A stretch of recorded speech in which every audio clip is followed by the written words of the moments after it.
হলো। সাহাবীকে খোদানোর পর সাহাবীকে যখন নিয়ে আসা হলো, আল্লাহর নবী ডাক দিয়ে বলতেছে, কেন তুমি এমন কথা বলতেছো যে তোমার জীবনে আল্লাহ তাআলা এমন কি গুনাহ, এমন কি অপরাধ আছে, সেই গুনাহ, সেই অন্যায় আল্লাহ তাআলা তোমার ক্ষমা করবে না। তুমি নিজেকে এত পাপী কেন ভাবতেছো? তুমি কেন নিজেকে জাহান্নামী বলতেছো? তুমি কি আল্লাহর কোরআন পড়ো নাই? ওয়া মা আরসালনাকা ইল্লা রাহমাতাল লিল আলামিন। আল্লাহ তাআলা আমাকে দুই জগতের রহমত স্বরূপ প্রেরণ করেছে। আমি দ্বীনের নবী হয়ে তোমাকে বলতেছি, তুমি যখন ইসলাম গ্রহণ করেছো, তোমার সমস্ত জাহিলিয়াতের যুগের পাপ অন্যায়গুলো আল্লাহ তাআলা মাফ করে দিয়েছেন। ইন্নাহু কানা তাওয়াবান। আল্লাহ বলেছেন, নিশ্চয়ই যারা তওবা করে আমি আল্লাহ তাআলা তওবা কবুল করি, আমি আল্লাহ তাআলা তাদেরকে ক্ষমাকারী। আল্লাহ তাআলার মতো দয়া, আল্লাহ তাআলার মতো করুণা পৃথিবীর জমিনে কখনো কারো হয় না, কখনো হবে না। আল্লাহর নবীকে যখন এই কথা যখন সাহাবীকে যখন প্রশ্ন করেছে, সাহাবী হযরত নবীকে কান্না জুড়ে দিয়েছেন, ইয়া রাসূলুল্লাহ, ইয়া হাবিবাল্লাহ, ওগো আল্লাহর নবী, আমার জীবনের সমস্ত গুনাহ আল্লাহ মাফ করে দিবে আমার বিশ্বাস, কিন্তু আমি এমন একটা অন্যায়, এমন একটা পাপ কাজ করেছি, আমার অন্তর বলতেছে সেই পাপ থেকে আমি বাঁচতে পারবো না। আল্লাহর নবী ডাক দিয়ে বলল, বলো এমন কি পাপ করেছো তার জন্য তুমি এমন ভয় করতেছো? সাহাবীকে যখন বলল, বাবা তুমি বলো, নির্ভয়ে বলো, সমস্যা নাই, আল্লাহ বলেছেন যে তওবা করবে, আল্লাহ তার তওবাকে কবুল করবে।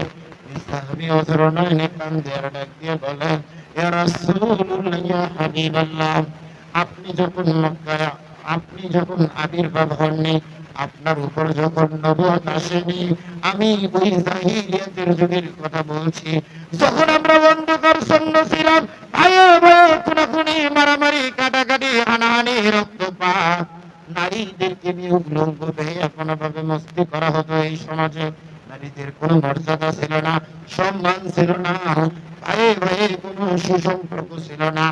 এইরকম আমি জাহিলিয়াতের যুগে আমার তেমন কোনো কর্ম ছিল না, আমার তেমন কোনো পেশা ছিল না। আমি আমার পেটের দায়ে, আমি আমার জীবন জীবিকা নির্বাহের জন্য আমার একটা পেশা ছিল, সেটি হলো আমার দায়িত্ব ছিল গোরস্থানের দারোয়ানগিরি করা। আমি ছিলাম গোরস্থানের দারোয়ান, কিন্তু গোরস্থানের দারোয়ান হওয়ার পর সামান্য মাত্র সম্পদ, সামান্য মাত্র বেতন দিয়ে, তাই দিয়ে আমার সংসার চালানো বড় কঠিন হয়ে যেত। কিন্তু এইরকম ভাবে আমি কষ্ট করে আমার জীবিকা নির্বাহ করতাম। কিন্তু এই জীবিকা নির্বাহ করতে করতে আমি যখন বিবাহ বন্ধনে আবদ্ধ হইলাম, আমার একটা সংসার হয়ে গেল। এই সংসার হয়ে যাওয়ার পর আমার পরিবারের ভিতর, সংসারের ভিতর কিছু অতিরিক্ত কিছু খরচের প্রয়োজন দেখা দিল। আমি যে উপার্জন করি, যে বেতনটুকু পাই, এই অর্থ আর এই সম্পদ দিয়ে আমার জিন্দেগি চালানো বড় কঠিন হয়ে গেল। তখন আমি চিন্তা করবো কি করি, কেমনে আমার উপার্জন বৃদ্ধি করা যায়। আমার বন্ধুগণ, আমি আপনাদের সামনে আজকে আলোচনাটা এই জন্যই করতেছি, আজকে আমরা ধর্মকে ছেড়ে দিয়ে শুধু কর্মের পিছনে ব্যস্ত। আজকে যেখানে টাকা পয়সা, সেই জায়গার ভিতর মানুষকে পাওয়া যায়, যেখানে অর্থ নাই, সম্পদ নাই, যেখানে দেরি আলোচনা হচ্ছে, আল্লাহ ডাকতে বলতেছেন সূরাতুল জারিয়া, ওয়া মা খালাকতুল জিন্না ওয়াল ইনসা ইল্লা লিয়াবুদুন, নিশ্চয়ই আমি জিন এবং মানুষকে সৃষ্টি করেছি আমি আল্লাহ আমার গোলামি, আমার দাসত্ব, আমার ইবাদত বندگی করার জন্য। কিন্তু আসলে আজকে আমরা দুনিয়ায় আসার পর সেই আল্লাহরে ভুলে গেছি। আজ আমরা পাপের কাজের ভিতর ডুবে গেছি। হালাল কিংবা হারাম, কোথা থেকে অর্থ আসতেছে, অর্থটা ঠিক কিনা, অর্থটা আমি খাইতে পারবো কি পারবো না, এই চিন্তাধারা আজকে আমাদের ভিতর নাই। শুধু আমাদের চিন্তাধারা আজকে যেভাবেই হোক উপার্জন করতে হবে, যেভাবেই হোক আমাকে খাইতে হবে, আমাকে অর্থ সম্পদের মালিক হতে হবে, সমাজের মধ্যে আমাকে বড় লোক হতে হবে, আমার একটা মান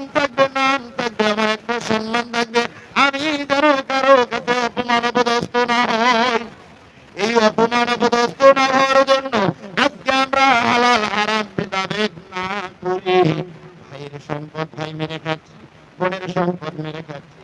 মা বাবার হক আদায় থেকে আমরা আজকে অনেক পিছিয়ে আছি।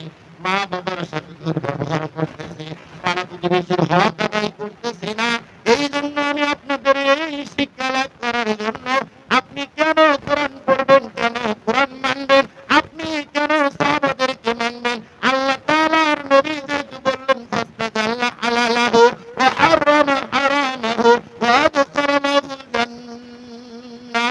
যে ব্যক্তি কোরআনের হালালকে হালাল মনে করলো, কোরআনের হারামকে হারাম মনে করলো, ওই সমস্ত ব্যক্তিগুলোই হলো জান্নাতি।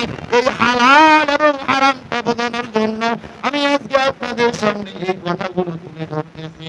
আজকে আমাদের সমাজের ভিতর যে সমস্ত যুবক ভাইয়েরা আজকে অন্যায় করে, হারাম পথ বেছে নেয় উপার্জনের জন্য, এর জন্য মূল কারণটা হলো নারী।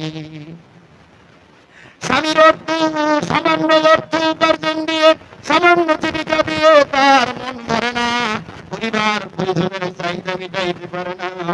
স্ত্রী অনেক সময় পাকা উঁচু নিচু কথাবার্তা যখন বলে, তখন ওই ছেলেটা হারাম পথ খুঁজতে বাধ্য হয়। কিন্তু একবারের জন্য খেয়াল করবেন, এই বিবি বাচ্চা পরিবার পরিজন কেউ আপনার আপন নয়। আপনার আপন একমাত্র দিনের নবী মুহাম্মদুর রাসূলুল্লাহ সাল্লাল্লাহু আলাইহি ওয়াসাল্লাম। আপনার আপন যদি কেউ হয় এই দুনিয়ার, তিনি হলেন রব্বি কারীম। ইয়্যাকা না'বুদু ওয়া ইয়্যাকা নাস্তাঈন। আল্লাহ তাআলা বাক্যে বলতেছেন, ইয়্যাকা না'বুদু, তোমরা আমার ইবাদত করো, আমার গোলামি করো, ওয়া ইয়্যাকা নাস্তাঈন, এবং তোমরা আমি আল্লাহর কাছে সাহায্য চাও। নাসরুম মিনাল্লাহি ওয়া নিশ্চয় আমি আল্লাহ তোমাদের সাহায্য করব। আমি যেই ঘটনা বলছিলাম, যেই কথা বলছিলাম, সাহাবার জীবন থেকে আমাদের শিখতে হবে। ওই সাহাবীরা বললেন, আমার পরিবার পরিজনের তাড়না মেটাতে গিয়ে আমি চিন্তা করলাম আমি কি করব, কিন্তু আমি ওই গোরস্থানের দারোয়ানি করি, এইটাই ছিল আমার পেশা। ওই কাজ করতে গিয়ে আমি অন্য কোনো কাজ, অন্য কোনো কর্ম আমি তেমন পারতাম না। এমন তো অবস্থায় আমার বড় টেনশন হলো, আমার বড় চিন্তা হলো আমি কি করব। হঠাৎ করে আমি রাত্রিবেলা বিবির কাছে যখন এইরকম ভাবে যখন অপমান অপদস্থ হয়, পরিবারের চাহিদা যখন আমি মিটাইতে পারি না, তখন আমি রাতের বেলা যখন গোরস্থানে যখন আমি পাহারাদারিগিরি করি, আমি পাইকারি করে যখন চলতেছি, হঠাৎ আমার অন্তরের ভিতরে একটা বুদ্ধি আসলো, আমার একটা পরিকল্পনা হলো, আমার মনের ভিতরে নিয়ে হলো, আচ্ছা প্রত্যেক দিন তো এই জায়গার ভিতরে শত শত মানুষের দাফন হয়, আমি যদি তার দাফনের কাপড়গুলোকে যদি চুরি করতে পারি, এইটাকে যদি আমি পরিষ্কার পরিচ্ছন্নতা করে যদি আমি বাজারে বিক্রয় করে দিতে পারি, তাহলে তো আমি মোটা অঙ্কের একটা অর্থ সম্পদ এখান থেকে আমি উপার্জন করতে পারবো। এইরকম পরিকল্পনা করলাম। যেমন পরিকল্পনা, সেই দিন পরিকল্পনা করলাম, পরের দিন আমি আমার পরিকল্পনা মধ্যে আমার মাথায় আমি বুদ্ধি আনলাম, আমি সমস্ত সরঞ্জাম আদি সব কিছু আমি কবর খননের জন্য প্রস্তুত করে নিয়ে গেলাম। এই কবরস্থানের পারে একমাত্র রাত্রিবেলা আমি ছাড়া আর কেউ থাকতো না, কারণ মানুষজন কবরস্থানে যাইতে বড় ভয় পায়। ওই রাত্রিবেলা যখন রাত্রি যখন গভীর হয়ে গেল, পৃথিবী যখন নীরব নিস্তব্ধ, এমন তো অবস্থায় আমার মাথায় যেমন পরামর্শ, যেমন বুদ্ধি আসলো, আমি ওই বুদ্ধি মোতাবেক ওই কবরস্থানের কবরগুলোকে খনন করা শুরু করলাম। এই কবরটা আজকে কিংবা কালকে দাফন করেছে, ওই কবরের মাটিগুলোকে আমি খনন করা শুরু করে দিলাম। কবরের মাটিগুলোকে যখন আমি খনন করি, খনন করার পর আমি লাশ তার শরীর থেকে কাফনের কাপড়টা চুরি করি, কাপড়ের কাপড়টা নিয়ে এসে আমি আমার বাড়িতে নিয়ে এসে ওইটাকে আমি রাত্রবেলাতেই সুন্দর করে পরিষ্কার করি। করানোর পর সেইটাকে আমি ঘরোয়া পরিবেশে শুকাই, শুকানোর পর ওইটাকে আমি আবার বাজারজাত করি, আবার আমি বাজারের ভিতরে করি। এইরকম ভাবে আমার একটা অর্থ, আমার একটা উপার্জন আসতে থাকলো। এইরকম আস্তে আস্তে আমার সংসারের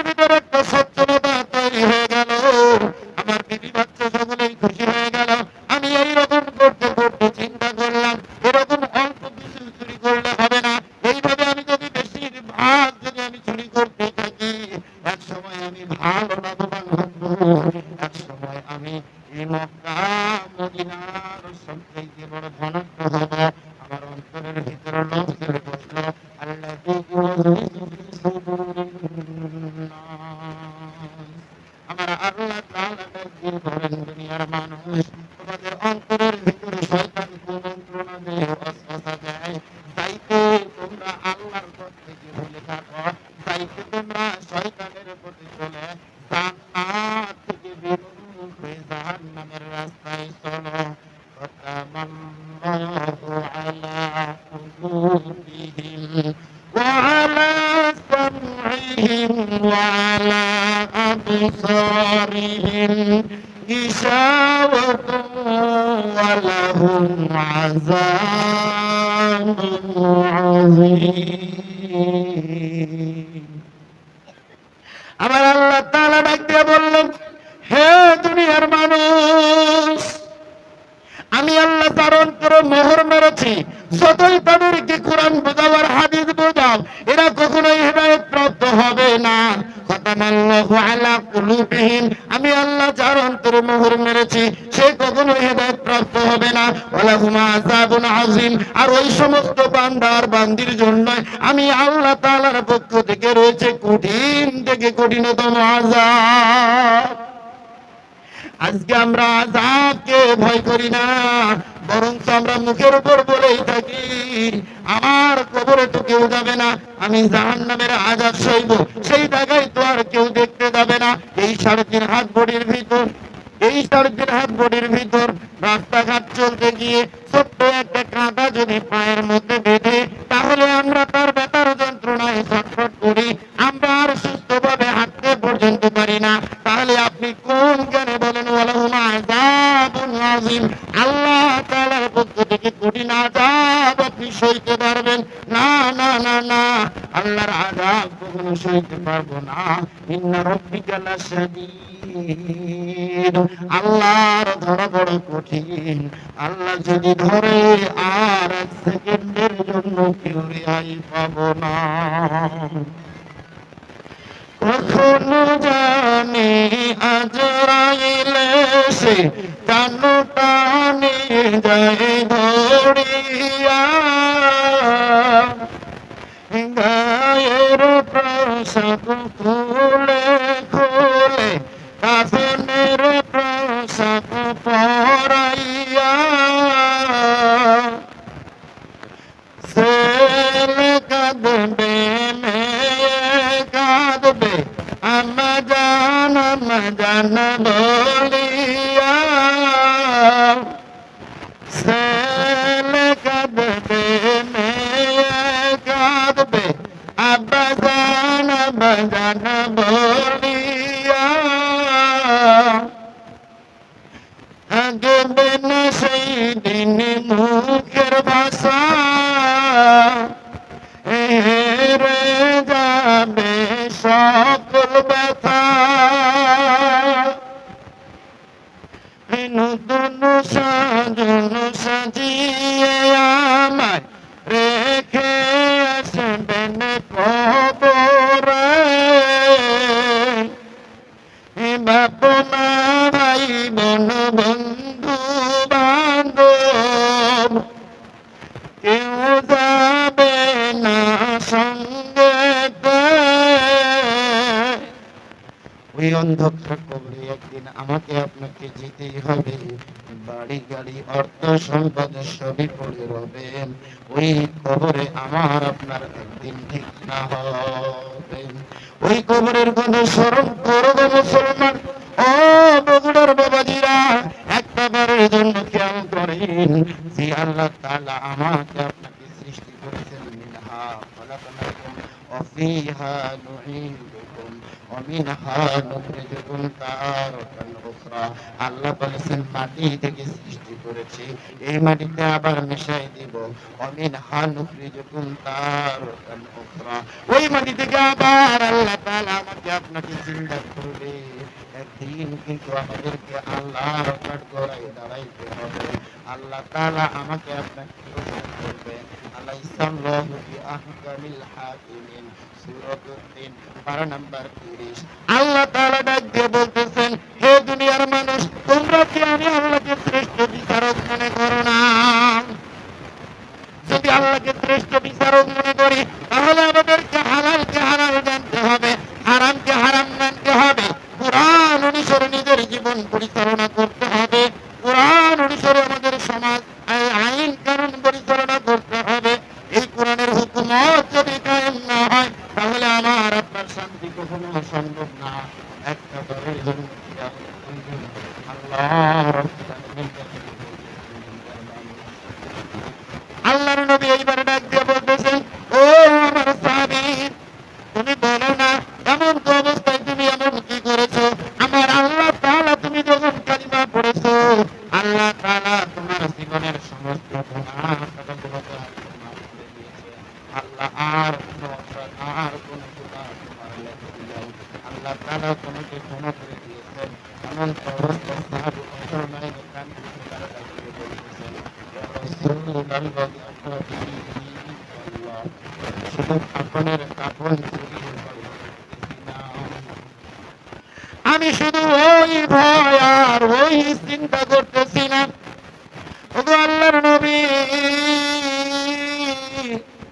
এইভাবে কার্য করতে করতে করতে করতে আমার এমন একটা পাপ কাজ, এমন একটা অন্যায় আমি করেছি, সেই অন্যায়ের কথা আমার আজও মনে হলো। আমার মনে হয় আল্লাহ আমার জীবনের গুনাহ আমাকে ক্ষমা করবে না, আল্লাহ তাআলা আমাকে মাফ করে দিবে না। এই জন্য আমার অন্তরে বড় ভয় হয়, আমি মনে হয় জাহান্নামী হয়ে যাব। আমাকে মনে হয় আল্লাহ ক্ষমা করবেন না। আল্লাহর নবী ডাক দিয়ে বলল, বাবা, কি এমন অন্যায়, কি এমন গুনাহ তুমি করেছো তুমি বলো। এমন তো অবস্থায় সে যখন আর এই অন্যায়ের কথা যখন নবী তাকে জিজ্ঞেস করে, ওই সাহাবী অজরনাইনে কান্দে আর ডাক দিয়ে বলে, ইয়া রাসূলুল্লাহ ইয়া হাবিবাল্লাহ, ইয়া রাসূলুল্লাহ ইয়া হাবিবাল্লাহ, ওগো আল্লাহর নবী, আমি প্রত্যেকদিন গভীর রজনীতে কাপড়ের কাপড় চুরি করে, হঠাৎ করে আমি একটা কাপড়ের কাপড় চুরি করতে গেলাম। কবরটাকে যখন আমি খনন করলাম, কবরকে খনন করার পর তার কাফনের কাফন যখন আমি শরীর থেকে যখন সরাইতেছি, এমন তো অবস্থায় যখন আমি কাফনের কাফন যখন শরীর থেকে সরাইলাম, পাইলাম লাশটা একদম সুন্দরী রমণী, সুন্দর চেহারা অধিকারী, সুন্দর অন্তরের খারাপ খারাপ খায়েশ তৈরি হয়ে গেল। এমন অবস্থায় লাশ কারোর সাথে আমি সংসার করলাম। এই অন্যায় করার পর আমি যখন কবরস্থান থেকে যখন বের হব, যখনই এই কথা বললেন, সঙ্গে সঙ্গে সাহাবী বেহুশ হইয়া পড়ে গেল। আল্লাহর নবী করিম সাল্লাল্লাহু আলাইহি ওয়াসাল্লাম সাহাবাদেরকে বলতে, আমার সাহাবারা আমাদের খেয়াল করো, এই দুনিয়াতে কত নিকৃষ্ট ছিল, পৃথিবীর মানুষগুলো এমন বর্বর ছিল,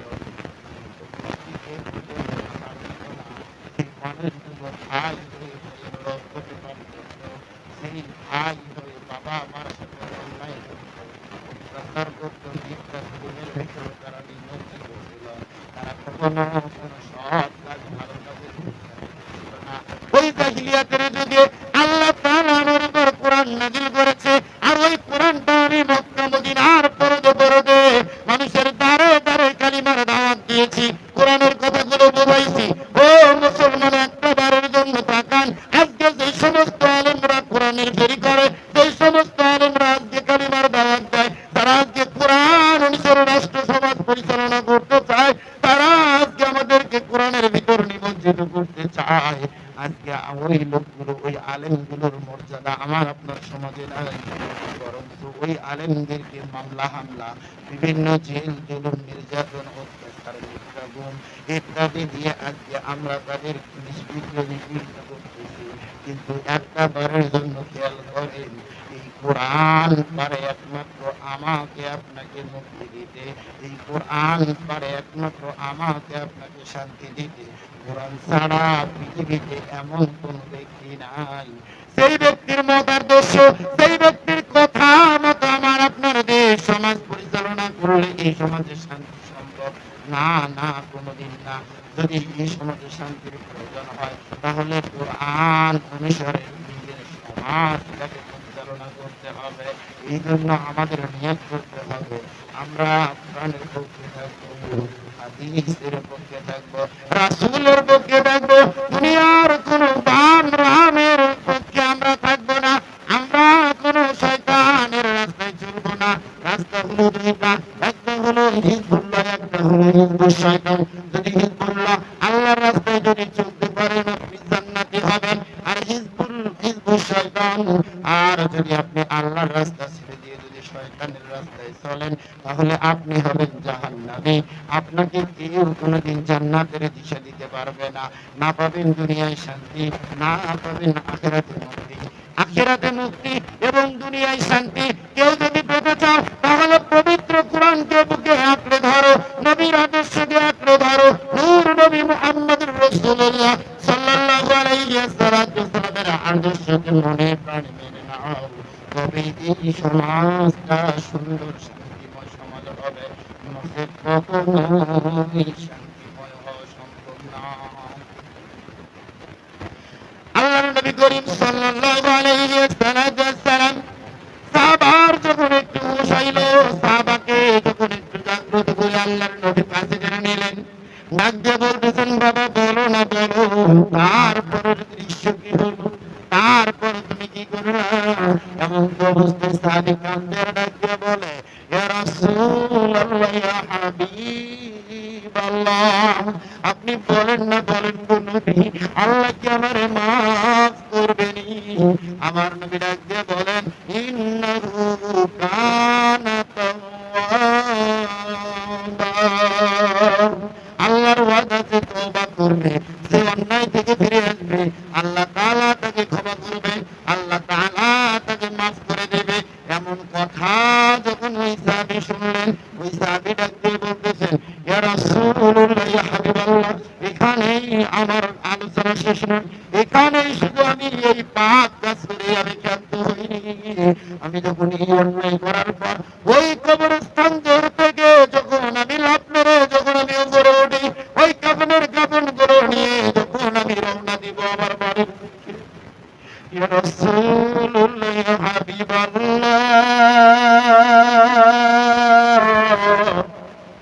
এই সুন্দরী রমণী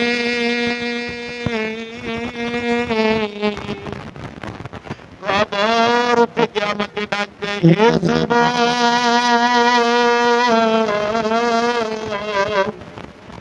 আমি দুনিয়ার জমিনে বড় পবিত্র ছিলাম, কেউ কোনদিন আমার সতীত্বকে নষ্ট করতে পারে নাই, তুমি আমার সতীত্বকে নষ্ট করলা, আজকে তুমি পার পাইতে পারো মালিক ইয়াউমিদ্দিন, বিচার দিবসে আমি তোমাকে ক্ষমা করব না। আলাইসাল্লাহু বিআহকামিল হাকিমিন, আল্লাহ হলেন শ্রেষ্ঠ বিচারক। আমি সেই রবের দরবার তোমার বিচার দিলাম। যখন এই কথা বলেছে সাহাবী হুজুর নয়নে কাঁদতেছেন আর ডাক দিয়ে বলতেছেন, ইয়া রাসূলুল্লাহ, ইয়া হাবিবাল্লাহ, ওগো আল্লাহর নবী, আপনি বলেন না বলেন, আল্লাহ আমাকে ক্ষমা করবে কি করবে না, আমি মাফ পাবো কি পাবো না? আল্লাহর নবী তার কথা বার্তাগুলো শোনার পর নবীর দাড়ি মুবারক ভেঙে যাচ্ছে, সমস্ত সাহাবীরা কান্নাকাটি করতেছে। এটা কেমন ধরনের মানুষ? একটা বারের জন্য খেয়াল করেন, আল্লাহর নবী বলেছেন, ফাস্তাজাল্লা হালালাহু ওয়া হারামা হারামাহু ওয়া আদখালাহুল জান্নাহ ওয়া শাফা'ু ফি আশরাতিন মিনাল্লাহি ফাদ ওয়াদাবাত লাহুন নার।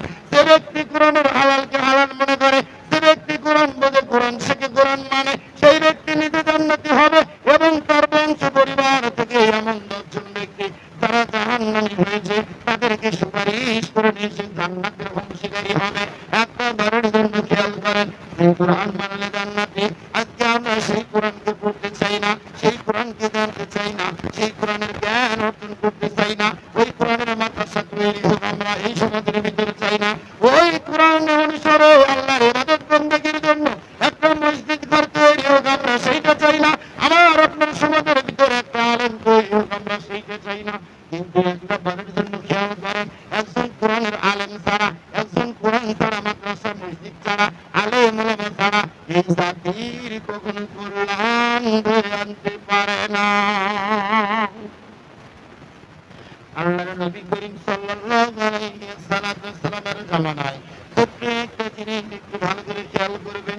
আল্লাহর নবী করিম সাল্লাল্লাহু আলাইহি ওয়াসাল্লাম একদিন মসজিদে নববীর মধ্য থেকে নামাজ আদায় করার পর নবী আমার বের হয়েছেন।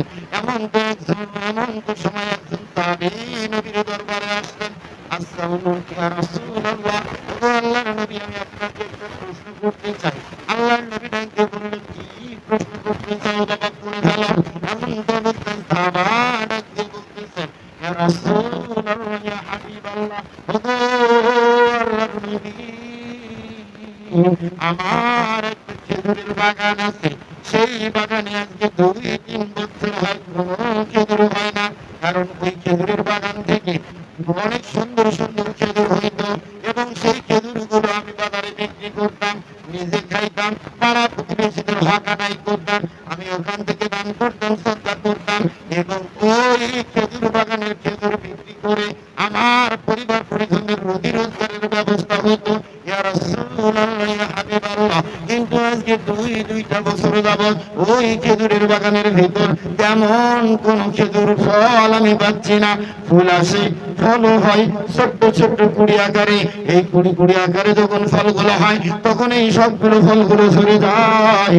এই ফলগুলো কখনো পরিপক্ক হয় না, কখনো পাকে না। এই না পাকার কারণে, পরিপক্ক না হওয়ার কারণে আমি সেই ফলগুলোকে বাজারে বিক্রি করতে পারি না, বাজারজাতকরণ করতে পারি না, আমি নিজে সেটাকে খাইতে পারি না এবং আমি আমার পরিবার পরিজন, আত্মীয় স্বজন, বন্ধু বান্ধব দান সদকা আমি করতে পারি না। ইয়া রাসূলুল্লাহ, ইয়া হাবিবাল্লাহ, ওমা আরসালনাকা ইল্লা রাহমাতাল লিল আলামিন, আল্লাহ তাআলা তো আপনাকে 2 জগতের রহমত স্বরূপ প্রেরণ করেছেন। আপনি যদি একদিন আমার খেজুর বাগানকে পরিদর্শন করার জন্য যাইতেন আমি বড় খুশি হইতাম। কোন কারণে আমার খেজুর বাগানে খেজুর হচ্ছে না আমি একটু জানতে চাই। ইয়া রাসূলুল্লাহ, ইয়া হাবিবাল্লাহ, আল্লাহর নবী করিম সাল্লাল্লাহু আলাইহি ওয়াসাল্লাম সাহাবীর আরজি শুনে ডাক দিয়ে বললেন, ঠিক আছে, আমি তোমার খেজুরের বাগানে যাব। সামনে জুমাবার শুক্রবারের দিন আমি তোমার খেজুরের বাগান পরিদর্শন করার জন্য যাব। আল্লাহর নবী যখন এমন কথা বললেন, পরের দিন শুক্রবার জুমার নামাজ আদায় হওয়ার পর আল্লাহর নবী কিছু সঙ্গের সাথী সাহাবীদেরকে নিয়ে এক কদম 2 কদম করে ওই সাহাবী এসে বসে আছে। ইয়া রাসূলুল্লাহ, ইয়া হাবিবাল্লাহ, আপনি আমার খেজুরের বাগান পরিদর্শনের জন্য যাবেন, একটু চলেন না?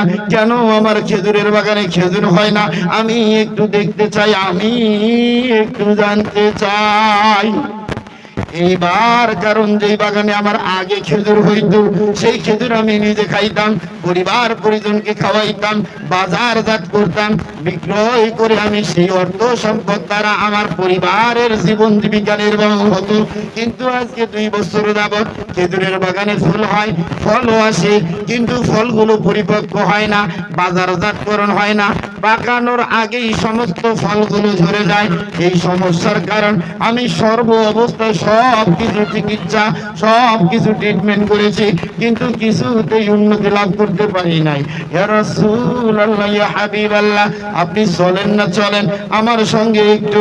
এমন তো অবস্থায় দিনের নবী ওই সাহাবী সহ আরো গুটি কয়েক সাহাবীদেরকে নিয়ে ওই সাহাবীর খেজুর বাগান পরিদর্শনের জন্য গেলেন।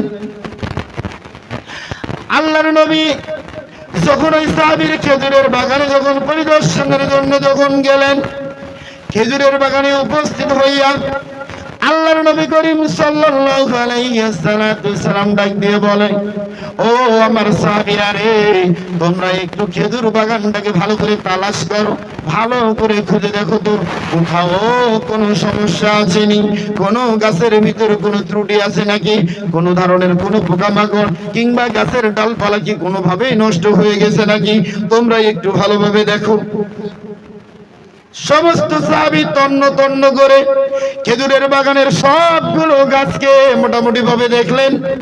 দৌড় দিয়ে এসে নবীর সামনে এসে বললেন, ইয়া রাসূলুল্লাহ, ইয়া হাবিবাল্লাহ, আমি যেই সাইটগুলোকে পরিদর্শন করলাম, কোনো খেজুর গাছের ভিতর কোনো সমস্যা দেখতে পাইলাম না, কোনো ত্রুটি দেখতে পাইলাম না। সমস্ত সাহাবী যখন এমন কথা বললেন, আল্লাহর নবী ডাক দিয়ে বললেন, তোমরা কি ভালোভাবে খুঁজে দেখেছো কোনো গাছের ভিতর কোনো সমস্যা নাই, কোনো ত্রুটি নাই? তোমরা কি সেটা ঠিকভাবে খেয়াল করেছো?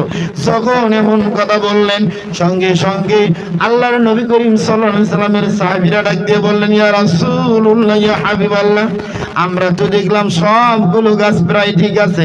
নবী বললেন, না, তোমরা আরো একবার একটু তালাশ করো। এইবার সাহাবীরা আবার খেজুরের বাগান তালাশ করা শুরু করলো। এমন তো অবস্থায় একজন সাহাবী এসে ডাক দিয়ে বললেন, ইয়া রাসূলুল্লাহ, ইয়া হাবিবাল্লাহ, কোন বাগানের ভিতর কোন গাছের কোন ত্রুটি নাই, তবে একটা খেজুর গাছের অবস্থা দেখলাম আমরা একটু খারাপ, কেমন জানি একটু পাতাগুলো মনে হইল, তাছাড়া তেমন কিছু নাই। আল্লাহর নবী ডাক দিয়ে বললেন, তাহলে তোমরা আমাকে ওই গাছটার নিকট নিয়ে চলো। এমন তো অবস্থায় আল্লাহর নবী, বিশ্ব নবী জনাবে মুহাম্মদুর রাসূলুল্লাহ সাল্লাল্লাহু আলাইহি ওয়াসাল্লাম ওই সাহাবীর সঙ্গে ওই খেজুর বাগানের ভিতরে চলে গেল। যাওয়ার পর ওই গাছটার নিকটবর্তী হইল। হওয়ার পর আল্লাহর নবী ডাক দিয়ে বলতেছেন, তোমাদের ভিতরে এমন কি কেউ আছো যে তোমরা খেজুর গাছে উঠতে পারো? একজন সাহাবী ডাক দিয়ে বলতেছেন, ইয়া রাসূলুল্লাহ, ইয়া হাবিবাল্লাহ, আমি খেজুরের গাছে উঠতে পারি, আমি খেজুরের বাগানে উঠতে পারি। এই রকম খেজুরের গাছে যখন উঠতে পারি যখন বলল, সঙ্গে সঙ্গে আল্লাহর নবীর সাহাবী, ভালো করে খেয়াল করবেন, নবী বললেন, তুমি একটু ওঠো। এমন তো অবস্থায় তিনি গাছের উপরে উঠলেন। আল্লাহর নবী ডাক দিয়ে বললেন, তুমি দেখো তো, দেখো গাছের ভিতরে কোনো কিছু পাও কিনা। এমন তো অবস্থায় তিনি গাছের ভিতর পরিদর্শন করলেন, ডাক দিয়ে বলতেছেন, ইয়া রাসূলুল্লাহ, ইয়া হাবিবাল্লাহ, আমি তো গাছের ভিতর তেমন কিছুই পাইলাম না। আল্লাহর নবী ডাক দিয়ে বললেন, তুমি একটু ভালোভাবে পরিদর্শন করো, একটু ভালোভাবে দেখো না বাবা, দেখো এই গাছের ভিতর কোনো না কোনো তো সমস্যা থাকবে। সমস্যা যদি না থাকে তাহলে তোমার ভাইয়ের খেজুর বাগানে কেন খেজুর হয় না? এমন তো অবস্থায় যখন এই কথা বলতেছেন, ওই সাহাবী ওখান থেকে খুঁজতেছেন, ডাক দিয়ে বলতেছেন, ইয়া রাসূলুল্লাহ, ইয়া হাবিবাল্লাহ, না না না, এই গাছের ভিতর আমি তেমন কিছু দেখতে পাচ্ছি না, তেমন কিছুই নাই। এই কথা বলার পর ওই সাহাবী যখন খেজুর গাছ থেকে নামবে, ঠিক এমন তো অবস্থায় খেজুর গাছের গোড়ায় আল্লাহর নবী দেখতে পায় তাজা তাজা ফোঁটা ফোঁটা রক্ত পড়ে।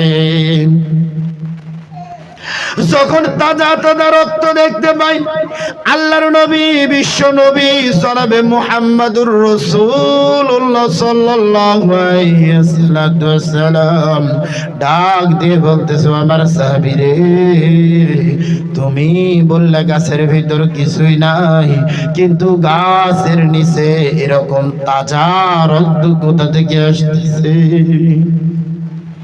এই তাজা রক্তের অবস্থা দেখে আল্লাহর নবীর সাহাবীরা ঘাবড়ে গেলেন। ওই সাহাবী উপরের মধ্যে বসে আছেন। আপনাদের কাছে আমার প্রশ্ন হলো, এই খেজুরের গাছ তো এটা, কিন্তু এখান থেকে তাজা রক্ত আসতেছে কোথা থেকে? জানতে যদি আমরা চাই তাহলে আমরা কি একটু সময় দিতে রাজি আছি? একবারের জন্য খেয়াল করেন, আল্লাহ তাআলা ডাক দিয়ে বলতেছেন, হে দুনিয়ার মানুষ, ইল্লাল্লাযীনা আমানু, তোমরা ঈমান আনো, ওয়া আমিলুস সালিহাত, সৎ কাজ করো, সৎ কাজের সঙ্গী হও।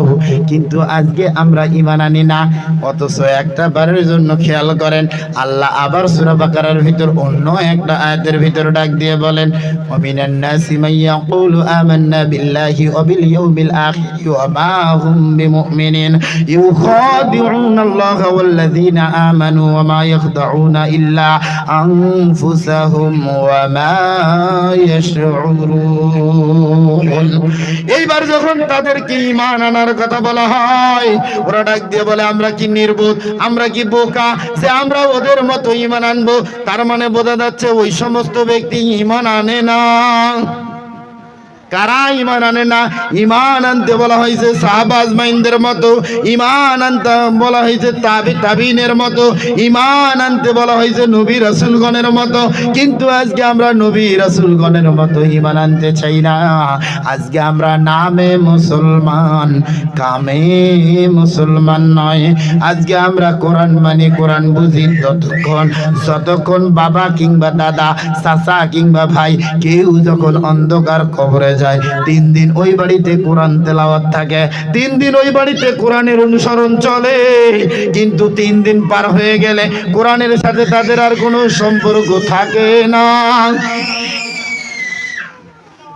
সুবহানাল্লাহ, আলহামদুলিল্লাহ, লা ইলাহা ইল্লাল্লাহ। দিবানিশি কান্দে রে মন, আর দিও না যন্ত্রণা।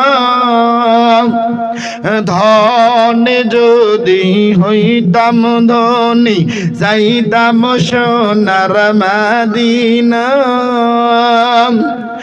সুবহানাল্লাহ, আলহামদুলিল্লাহ, লা ইলাহা ইল্লাল্লাহ, লা ইলাহা ইল্লাল্লাহ। সেই আল্লাহ সুবহানাহু ওয়া তাআলা আমাকে আপনাকে জীবন দিয়েছেন, ওই আল্লাহ তাআলাই হুকুম দিয়েছেন, ওমা খালাকতুল জিন্না ওয়াল ইনসা ইল্লা লিয়াবুদুন। নিশ্চয় জিন এবং মানুষ আমি আল্লাহর গোলামি করবে, আমি আল্লাহর দাসত্ব করবে। কিন্তু আজকে আমরা সেই আল্লাহকে ভুলে গেছি, আল্লাহর ইবাদত বندگی আমরা ছেড়ে দিয়েছি। আজ আমরা শয়তানের পথে চলতেছি। একটা বারের জন্য খেয়াল করেন, এই বাড়ি গাড়ি কিছুই কাজে আসবে না, একটা মাত্র কাজে আসবে যদি আপনি কোরআনকে বুকে লালন করতে পারেন, যদি আপনি 5 ওয়াক্ত নামাজি হতে পারেন, যদি আপনি সমাজের হালাল উপার্জন করে হালাল ভাবে যদি জীবিকা নির্বাহ করতে পারেন, কোরআনের হারাম অনুসারে যদি হারামকে যদি বাঁচতে পারেন। একটা বারের জন্য খেয়াল করেন, আজকে আমরা এমন ভাবে হারামের ভিতরে ডুবে গেছি, আজকে হারামকে মোরা হালাল বলে খাইতেছি। এমন একটা পরিবার নাই, এমন একটা সমাজ নাই, এমন একটা ঘর নাই সেই বাড়ির ভিতরে আজকে সুদ নাই। একটা বাড়ির জন্য খেয়াল করেন, সুদ বরঞ্চ সর্বোচ্চ মারাত্মক একটা গুনাহ। সাহাবা আজমাইন, তাবেঈন, খোলাফায়ে রাশিদিনগণ নিজের জীবন জীবিকা নির্বাহের জন্য কত কঠিন পরিস্থিতির ভিতরে নিমজ্জিত হয়েছে, কিন্তু কখনো তারা অন্যায়কে মেনে নেয় নাই, কখনো তারা শয়তানের পথকে আঁকড়ে ধরে নাই, কখনো তারা হালাল রুজি থেকেও পিছু পা হয় নাই, কখনো তারা হারামকে গ্রহণ করে নাই। কিন্তু আজ আমরা সামান্যতম স্বার্থের জন্য হারামকে হালাল বানাচ্ছি আর হালালকে দূরে ঠেলে দিচ্ছি। এইটা থেকে যদি আমরা বাঁচতে চাই, এখান থেকে যদি এই জাতি যদি আজকে মুক্ত পেতে চায়, তাহলে এই জাতির জন্য একটা জিনিস করণীয়, সেইটা হলো এই জাতিকে মনে রাখতে হবে আমরা খালিদ বিন ওয়ালিদ, হযরত উমরের উত্তরসূরি, আবু বকরের উত্তরসূরি। কিন্তু আজকে আমরা আবু বকর, আলী, উসমানকে ভুলে গেছি। আজ আমরা মডেল ধরেছি স্টার জলসা জি বাংলার, আজ আমরা মডেল ধরেছি বিভিন্ন নায়ক নায়িকার, বিভিন্ন খেলোয়াড়দের ইত্যাদির জীবনকে আমরা অনুসরণ করতে গিয়ে একটা বারের জন্য আমরা ভুলে গেছি আজকে মরণকে। সেই মরণ একদিন আমাকে আপনাকে অবশ্যই অবশ্যই পাকড়াও করবে।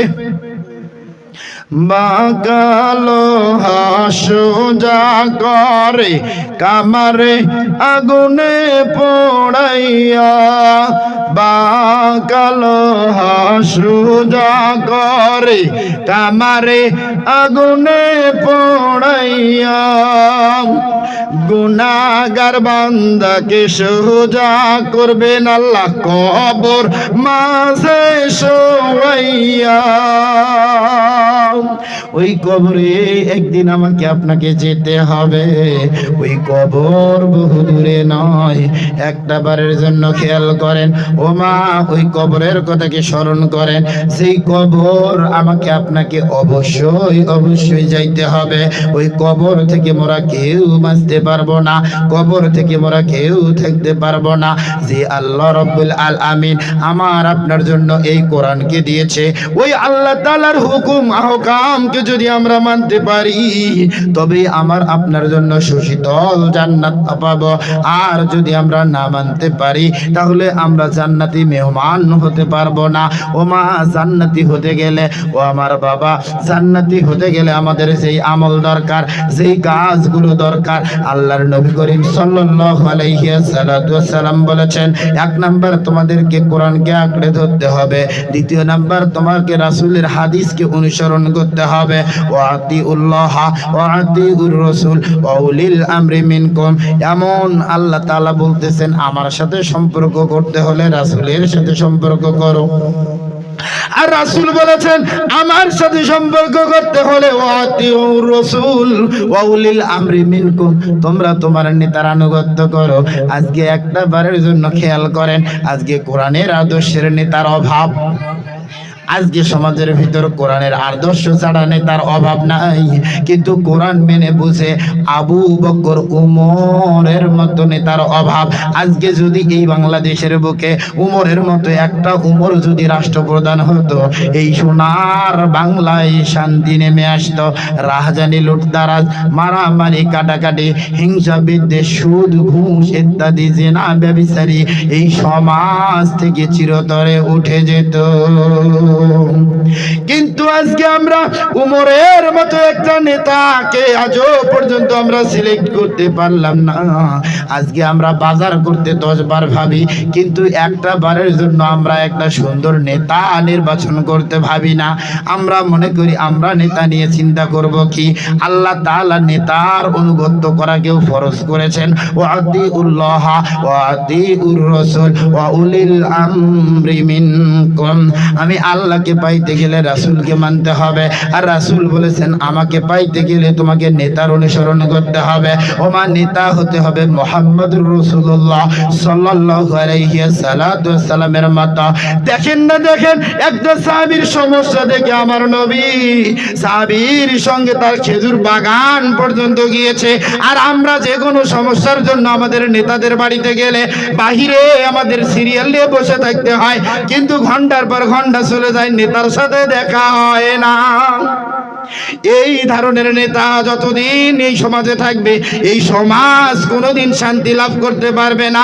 এই রকম নেতা আমাদেরকে এই সমাজ থেকে বিতাড়িত করে কোরআনের নেতা কায়েম করতে হবে। কোরআন মানে কোরআন বোঝে, কোরআন অনুসারে নিজের জীবন পরিচালনা করে এমন লোককে যদি আমরা নেতৃত্বের জায়গায় যদি বসাইতে পারি, তবে আমাদের জন্য শান্তি কায়েম করা সম্ভব হবে। এইবার একটু খেয়াল করেন, আল্লাহর নবী ডাক দিয়ে বললেন, ও আমার সাহাবী, এই তাজা রক্ত কোথা থেকে আসতেছে? এমন তো অবস্থায় নবী যখন এই কথা বলেন, যেই সাহাবী গাছের উপরে দাঁড়িয়ে আছে, ওই সাহাবী গাছ থেকে নামায়া ডাক দিয়ে বলতেছেন, ইয়া রাসূলুল্লাহ, ইয়া হাবিবাল্লাহ, ওই গাছের ভিতর 3টা হাড় বাঁধা আছে। আমি যখন গাছ থেকে নামতে ধরছি, হঠাৎ করে আমার এখানে চোট খেয়েছে। ওই চোট খাওয়ার কারণে আমার এই জায়গা থেকে ক্ষত হয়ে এক ফোঁটা দুই ফোঁটা করে রক্ত পড়তেছে।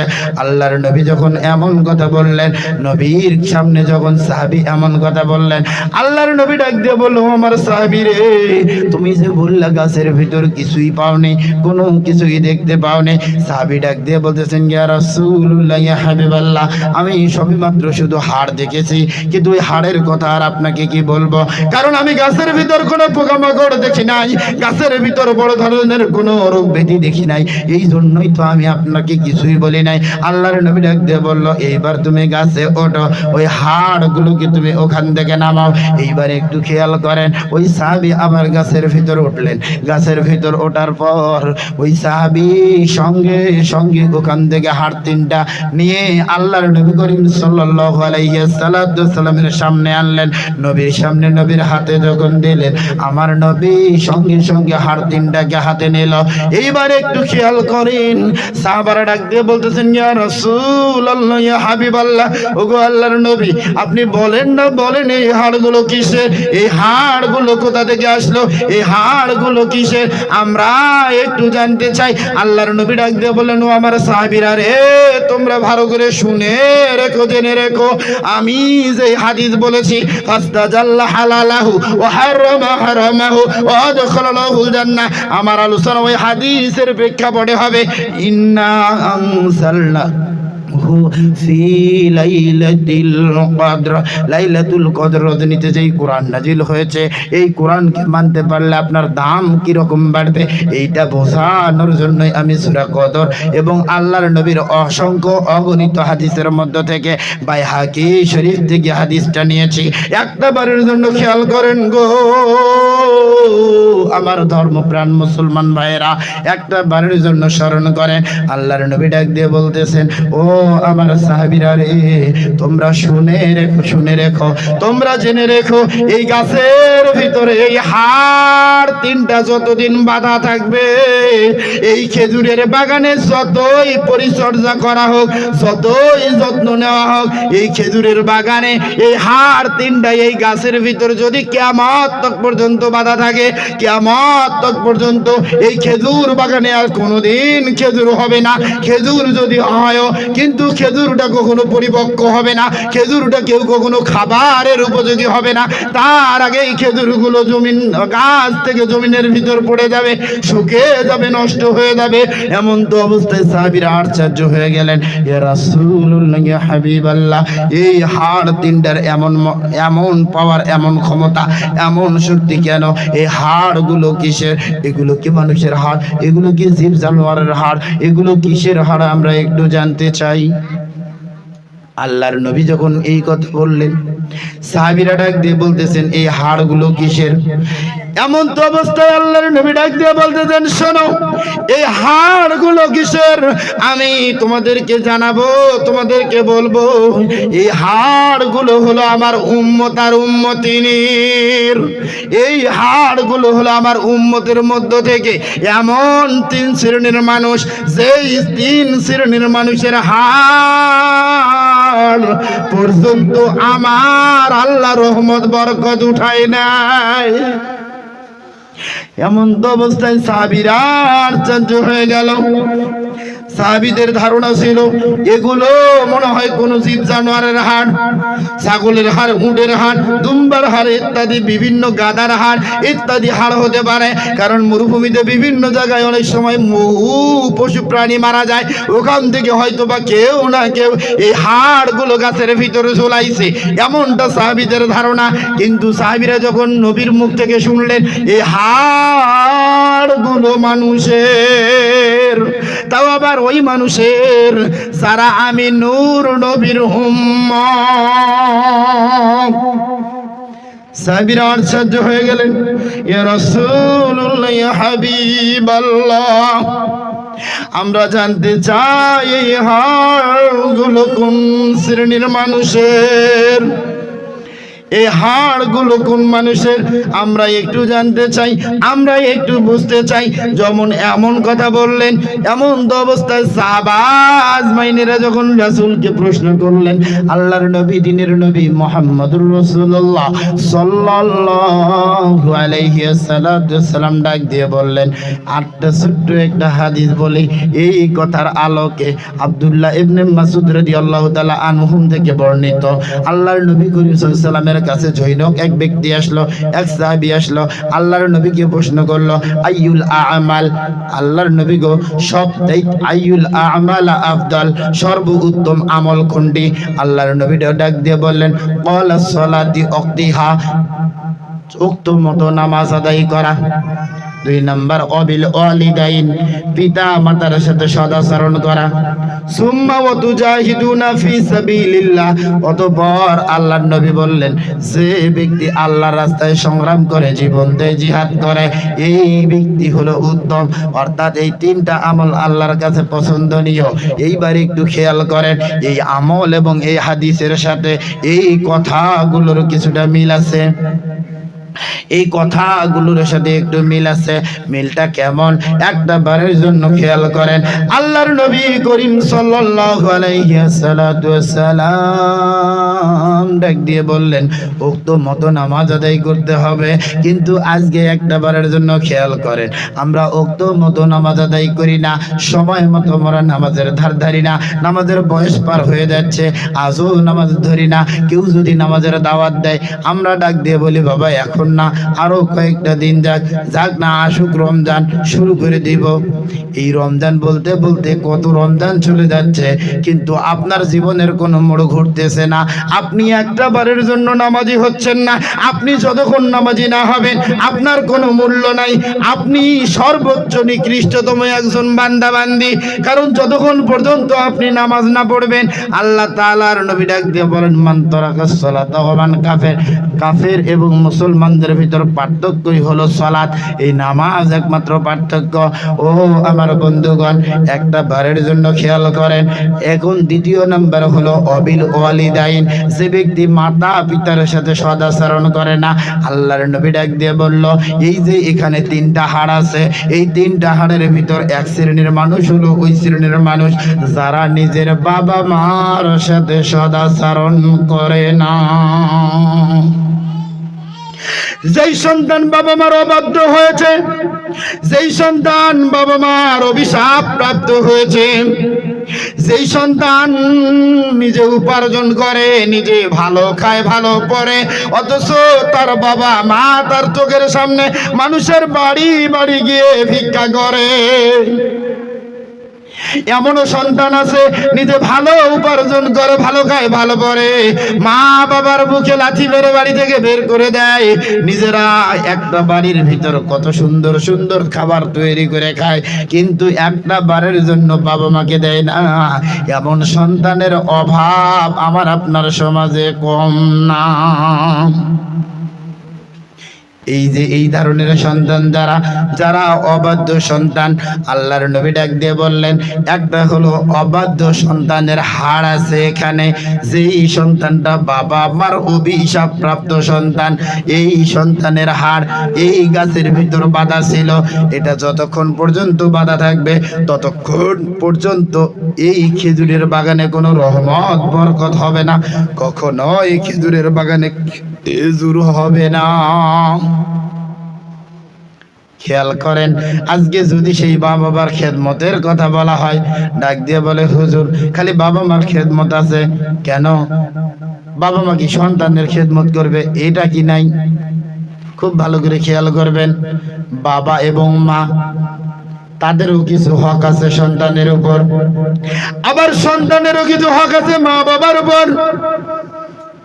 আপনি মা, আপনি বাবা, আপনি আপনার সন্তানদেরকে, আপনি মা হওয়ার পরেও, বাবা হওয়ার পরেও আপনার 3টা সন্তান, শুধু উদাহরণ দিচ্ছি বোঝানোর জন্য, 3টা সন্তানের ভিতর এমনও কিছু মা বাবা আছে 2টা সন্তানকে নজরের তলে নিতে পারে না, আর একটাকে একেবারে কলিজা ভাবে।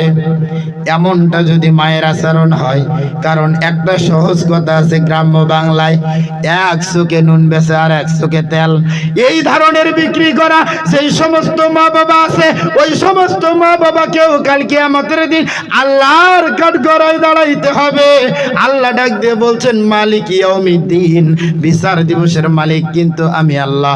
আল্লাহ তাআলা সূরাতুত তিনের শেষ নাম্বার আয়াত, পারা নাম্বার 30, আল্লাহ ডাক দিয়ে বলছেন আলাইসাল্লাহু বিআহকামিল হাকিমিন, তোমরা কি আমি আল্লাহকে শ্রেষ্ঠ বিচারক মনে করো না?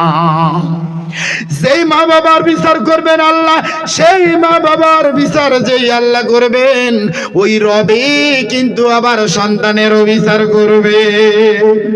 এই জন্য মা বাবার উচিত হবে সকল সন্তানদেরকে সমানভাবে ভালোবাসা, সকলকে ঠিকভাবে সঠিকভাবে তাদের অধিকার দেওয়া।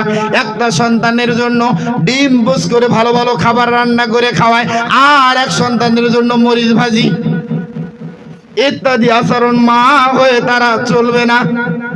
আপনি মা, আপনাকে খেয়াল রাখতে হবে প্রত্যেকটা সন্তানকে আপনি 10 মাস 10 দিন গর্ভধারণ করিয়েছেন।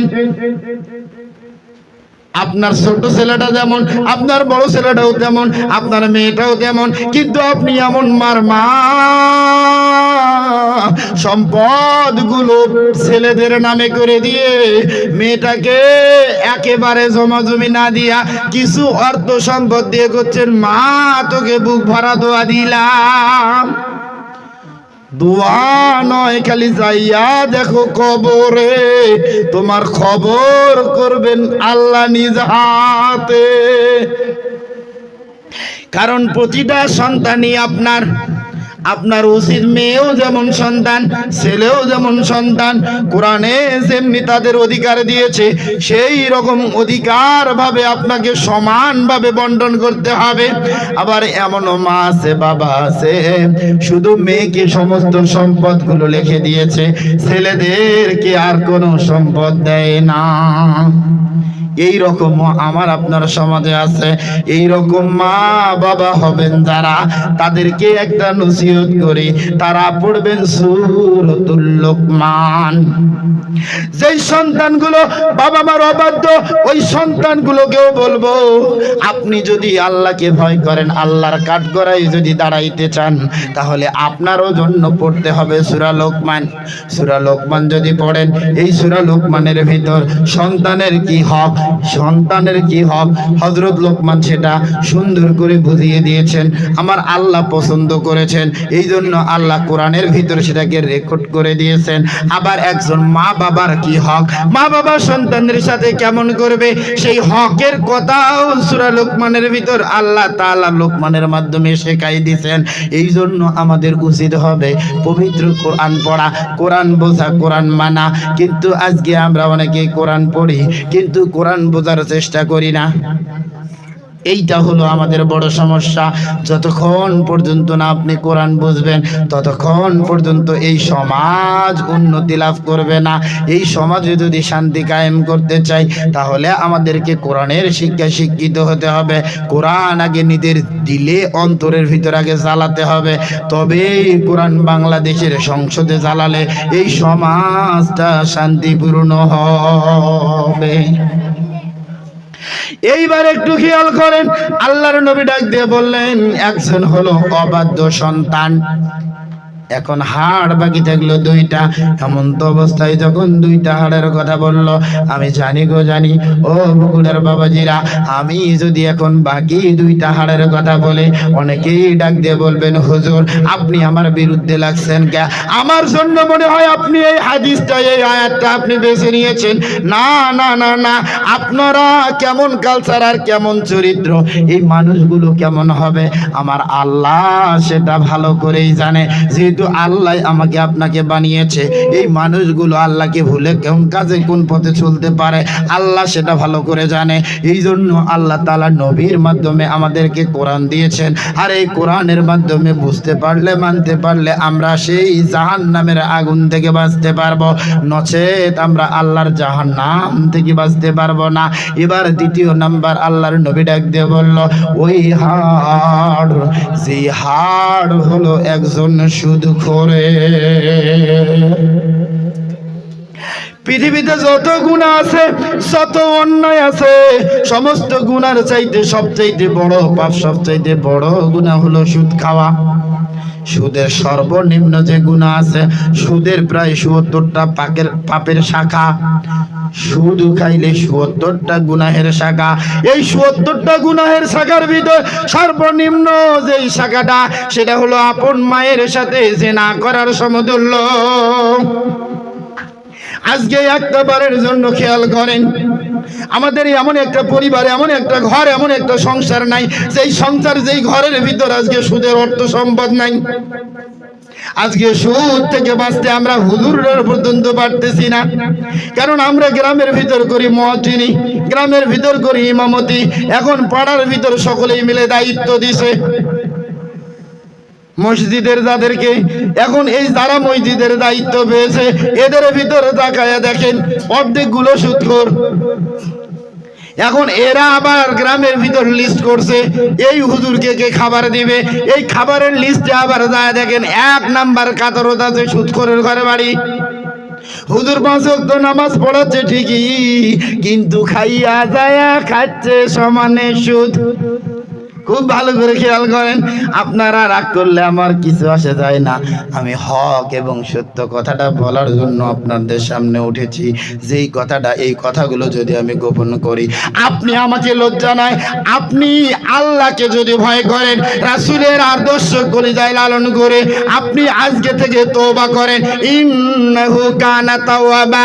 ওই সাহাবী যদি এত বড় অন্যায় করে তওবা করে যদি আল্লাহ তাকে মাফ করতে পারে, আপনিও তওবা করেন, ফিরে আসেন, অবশ্যই আল্লাহ আপনারও জীবনের গুনাহ মাফ করে দিবে।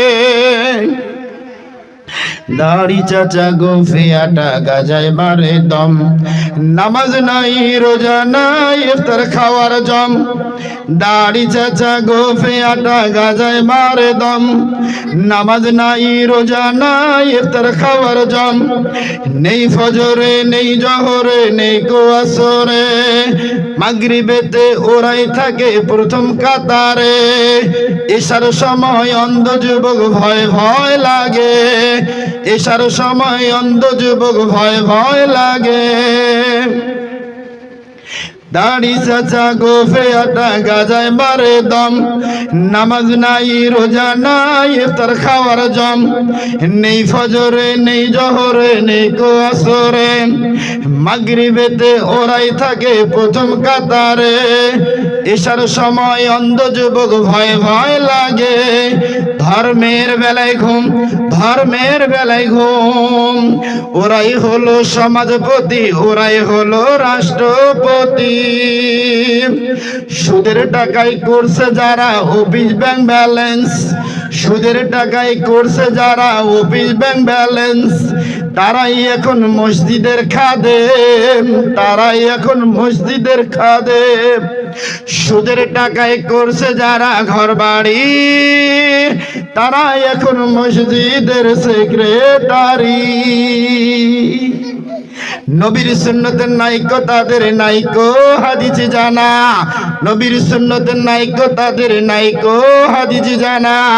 তবু ওরা মাসআলা দেয় মুফতি মাওলানা, তবু ওরা মাসআলা দেয় মুফতি মাওলানা। জীবনে কোনোদিন মাদ্রাসার বারান্দা যায় নাই, জীবনে কোনোদিন কোরআন ছুঁয়েও দেখে নাই, পড়েও দেখে নাই।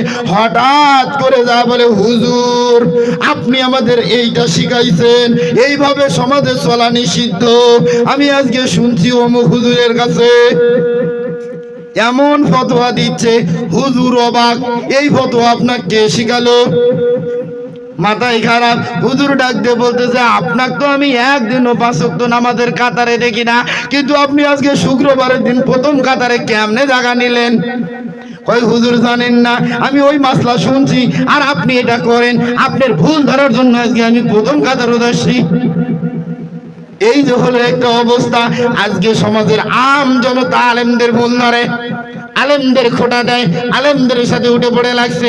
একটা বারের জন্য খেয়াল করেন, এই সমাজের মানুষগুলো আলেমদের সাথে যেমন লাগছেন, তার চেয়ে বেশি যদি আপনারা কোরআনের সাথে যদি সম্পর্ক করতে পারেন, বিশ্বাস করেন এই বাংলাদেশ সোনার বাংলায় পরিণত হবে। এই বাংলাদেশ কোরআনের রাজপথ কায়েম হবে। এই বাংলাদেশটা একটা জান্নাতের বাগান হিসাবে কবুল হবে।